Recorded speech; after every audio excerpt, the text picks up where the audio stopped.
জয়ী হয়ে ফিরিস। অবশ্যই।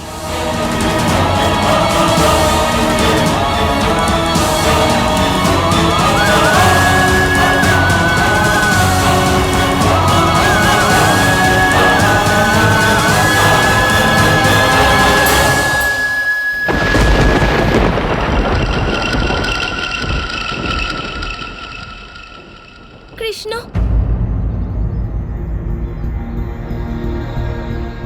কৃষ্ণ তুমি একা যাবে না, আমিও যাব তোমার সাথে। রাধা, তোমার আমার সাথে ওখানে যাওয়া উচিত হবে না। কিন্তু এই সবকিছু আমার জন্য হয়েছে। আমি তোমাকে কি বলেছিলাম? রাধা কৃষ্ণের মধ্যে না তুমি আছে আর না আমি, শুধু আমরা আছি। রাধা কৃষ্ণের সাথে যাই হোক না কেন, তা আমাদের দুজনের কারণেই হয়। তাহলে যে কোনো সমস্যা কোনো একজনের কারণে কিভাবে আসতে পারে? কিন্তু তাও আমায় নিজের সাথে নিয়ে চলো না। ওখানে গোপীদের বন্দি রাখা হয়েছে, আমি কিভাবে শান্ত থাকি? বুঝতে পারছি, কিন্তু একটা কথা তুমি বোঝার চেষ্টা করো। যদি তুমি আমার সাথে ওখানে যাও তাহলে ভাবো কি হবে। আমার মনোযোগ তোমাকে রক্ষা করার দিকেও থাকবে। আর ওই ধৈবত অত্যন্ত শক্তিশালী রাধা, ওর সাথে যুদ্ধ করা সহজ হবে না। তুমি যদি এখানে থাকো, আমি একাগ্রচিত্তে এই যুদ্ধে লড়াই করতে পারবো। তুমি এখানেই থাকো রাধা, সেটাই ভালো হবে।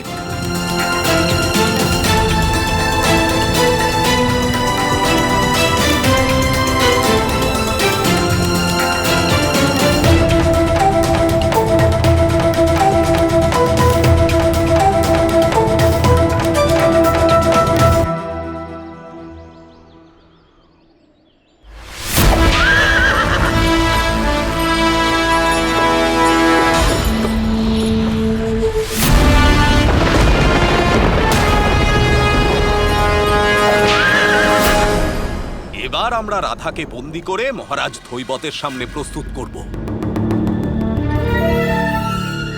কৃষ্ণ, এই সম্পর্কে যদি তুমি আমি না থাকে, শুধু আমরা থাকি, তাহলে এই যুদ্ধও তো আমাদের। যে ধৈবত দাদাকে দ্বারকার যোদ্ধাদের পরাস্ত করেছে, সে তোমাকেও পরাস্ত করতে পারে, আহত করতে পারে। না, আমি এমন হতে দেব না। এই যুদ্ধে আমিও তোমাকে সাহায্য করব।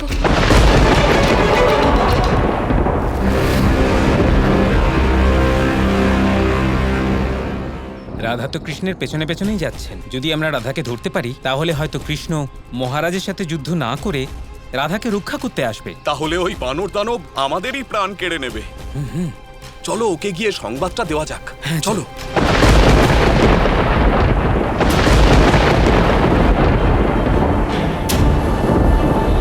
ওই ধৈবতের সমস্ত সৈনিক এই গুহার চারধারে দাঁড়িয়ে আছে।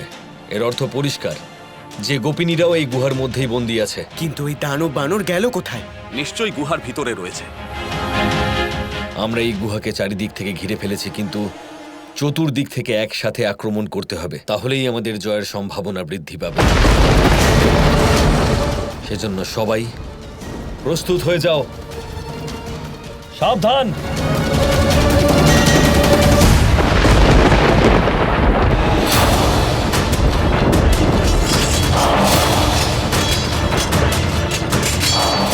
তার মানে বলরাম যুদ্ধ করা শুরু করে দিয়েছে, কিন্তু ওর সাথে যুদ্ধ করে আমার কোনো লাভ হবে না।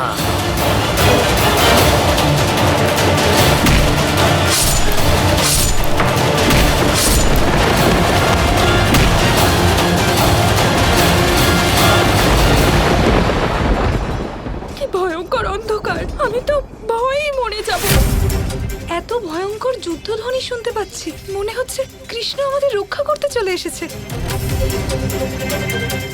হয়তো বলরাম দাদা এসেছেন। যাই হয়ে যাক না কেন, আমরা যতক্ষণ না মুক্তি পাচ্ছি আমরা কৃষ্ণকে ডাকবো না, কারণ আমাদের কৃষ্ণকে তো ভালোবেসেই ডাকা যায়, ভয় পেয়ে নয়। আমাদের সবাইকে কৃষ্ণের উপর শ্রদ্ধা রাখতে হবে, কারণ যদি আমাদের মধ্যে কৃষ্ণ থাকে তাহলে ডাকার কি প্রয়োজন?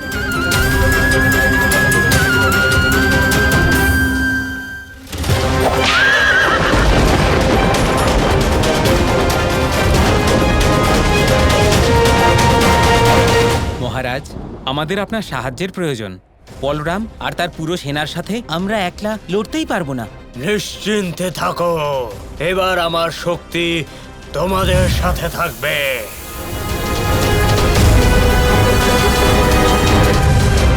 এবার যাও, আমার শক্তির দ্বারা যুদ্ধ করো ওদের সাথে, কিন্তু মনে রেখো ওদের সমাপ্ত করে দিও না।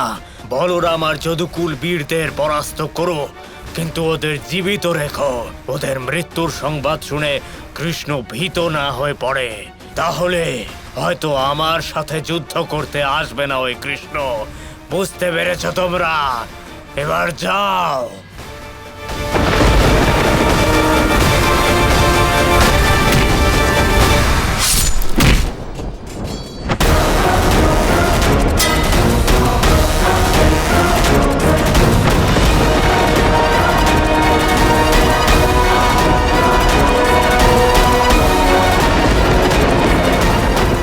এটা কি করে সম্ভব? সৈন্যদের মধ্যে এত শক্তি এলো কি করে? এবার প্রত্যেকটি সৈনিক মহাশক্তিশালী ধৈবত সমান। এবার তোমরা মরবে। তাহলে প্রত্যেক ধৈবতকে বধ করব।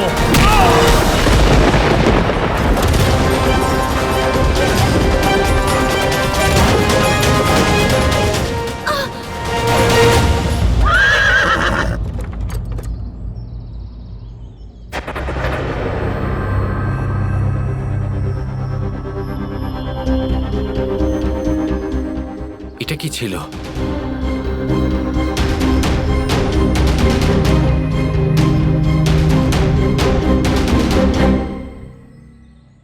এ কিভাবে হতে পারে? বাতাস আমাকে এমন সংকেত কেন দিচ্ছে যে রাধা যন্ত্রণায় আছে?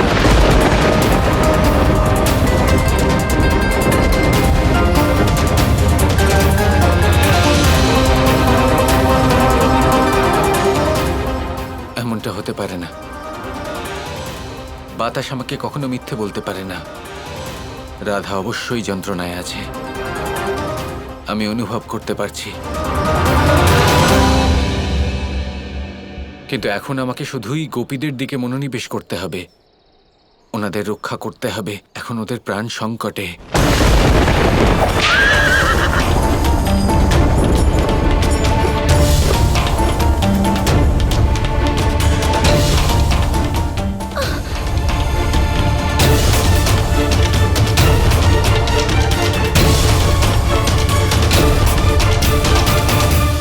কৃষ্ণ যেন কোনোভাবেই বুঝতে না পারেছে আমি ওর পিছু করছি, নয়তো এখানে এসে আমায় আবার বৃন্দাবন পাঠিয়ে দেবে। গোপীদের রক্ষা কার্যে দেরি করা যাবে না, ওনাদের আমাদেরকে প্রয়োজন। কে জানে ওনাদের কি অবস্থা এখন। কখন থেকে যুদ্ধ চলছে, তার মানে কৃষ্ণ এখনো আসেনি। নয়তো এতক্ষণে সুদর্শন চক্র দিয়ে ওই দানবের মস্তক ছিন্ন করে দিত কৃষ্ণ। রাধার ব্যাপারে কোনো সংবাদ পেয়েছো তোমরা? মহারাজ, কৃষ্ণ আপনার সাথে যুদ্ধ করার জন্য রওনা দিয়েছে এবং রাধাও কৃষ্ণের দৃষ্টি এড়িয়ে লুকিয়ে এদিকেই আসছে। দুজনের মধ্যে বেশি ব্যবধান নেই। যদি আমাদের সৈন্যরা রাধাকে ধরে তাহলে ওর চিৎকারে কৃষ্ণ সতর্ক হয়ে যাবে আর আপনার সাথে যুদ্ধ না করে রাধাকে রক্ষা করতে যাবে। তাহলে ওদের মধ্যে ব্যবধান বৃদ্ধি করো। কিভাবে? আমি এবার যেমনটা বলবো তেমনটা করো তোমরা।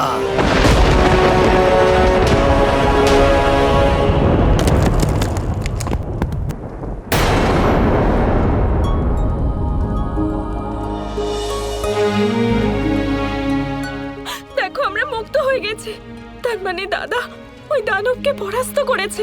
এখন তো কৃষ্ণের আসারও আর প্রয়োজন নেই। কৃষ্ণ এখানে আসছে, কিন্তু এবার রাধাও এখানে আসতে চলেছে, আর রাধাকে এখানে নিয়ে আসবে তোমরা।